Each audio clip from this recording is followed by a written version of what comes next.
SP office ঘেরাও ও বিক্ষোভ আন্দোলনের জন্য পুলিশের সঙ্গে ধস্তাধস্তিতে বিজেপির কিষাণ মোর্চার রাজ্য সভাপতি মহাদেব সরকার গুরুতর অসুস্থ হলো। গ্রেপ্তার হলো এই কর্মসূচির জেরে 67 জন। বৃহস্পতিবার কৃষ্ণনগর এসপি অফিস ঘেরাও কর্মসূচি ছিল, সেই মতো বিজেপি কর্মীদের সঙ্গে নেতৃত্ব উপস্থিত ছিলেন। এসপি অফিসের আগেই বিজেপি এই পদযাত্রা আটকে দেয় পুলিশ। শুরু হয় পুলিশের সঙ্গে বিজেপি কর্মীদের ধস্তাধস্তি। তাতে অসুস্থ হয়ে পড়ে বিজেপি কিষাণ মোর্চার রাজ্য সভাপতি মহাদেব সরকার। তাকে সঙ্গে সঙ্গে হাসপাতালে নিয়ে যাওয়া হয়। বিজেপির এই আন্দোলনের জেরে ব্যাপক চাঞ্চল্য ছড়িয়ে পড়ে সর্বত্রই। এই ঘটনায় মোট 67 জনকে পুলিশ গ্রেপ্তার করেছে বলে জানা গেছে। আর এ নিয়ে আজকাল আগামী বিশেষ প্রতিবেদন। এসপি অফিস ঘেরাও ও বিক্ষোভ আন্দোলনের জেরে পুলিশের সঙ্গে ধস্তাধস্তিতে বিজেপি কিষাণ মোর্চার রাজ্য সভাপতি অসুস্থ, গ্রেপ্তার 67। আর দূরে নয় অ্যাপেলো, হাত বাড়ালেই অ্যাপেলো। অ্যাপেলো এবার আপনার বাড়ির কাছে। ব্রেন, নার্ভ, কিডনি সহ শরীরের বিভিন্ন জটিল রোগে চেন্নাইয়ের নামী চিকিৎসকরা বসছেন কৃষ্ণনগরের পাত্রবাজারের অ্যাপেলো ইনফরমেশন সেন্টারে। স্বল্প ভিজিটে পাওয়া যাচ্ছে দেশের বিখ্যাত চিকিৎসকদের কাছ থেকে চিকিৎসার সুযোগ। তাই দেরি নয়, জটিল রোগের চিকিৎসার জন্য সত্বর চলে আসুন পাত্রবাজারের অ্যাপেলো ইনফরমেশন সেন্টারে। এখানে রয়েছে চিকিৎসার সমস্ত অত্যাধুনিক পরিষেবা। তাই প্রয়োজনে যোগাযোগ করুন 8001129623। এক কথায় সেরা মানি। বিয়ের পোশাকে ঢাকেশ্বরী। ঢাকেশ্বরী বস্ত্রালয় প্রতিদিন খোলা। পছন্দ করতে হয় না, পছন্দ হয়ে যায়। ঢাকেশ্বরী বস্ত্রালয়, হাই স্ট্রিট, কৃষ্ণনগর, নদিয়া।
আমাদের রাজ্য সভাপতি যেখানে আক্রান্ত হয়েছে সেখানে রাজ্য সভাপতি যদি সেই আন্দোলন চালিয়ে যেতে পারে, আমরা সেই আন্দোলনের যে অভিযোগ তুলেছে তার বিরুদ্ধে করে তদন্ত করবে।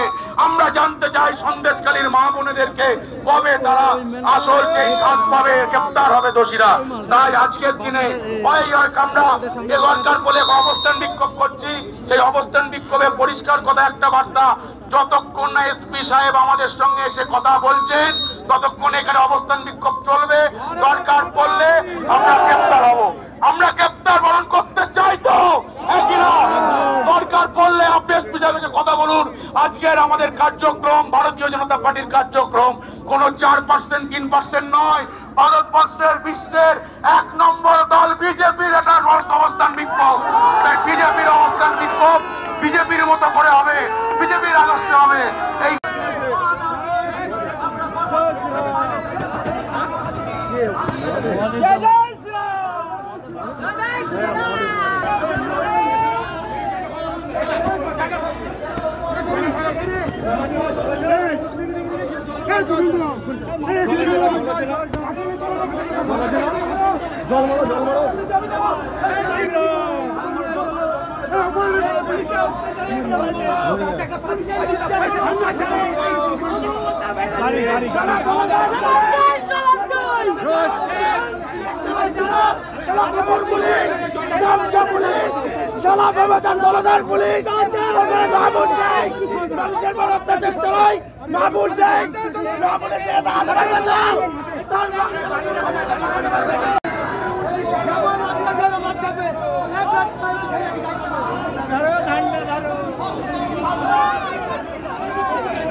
ঠিক ঠিক ঠিক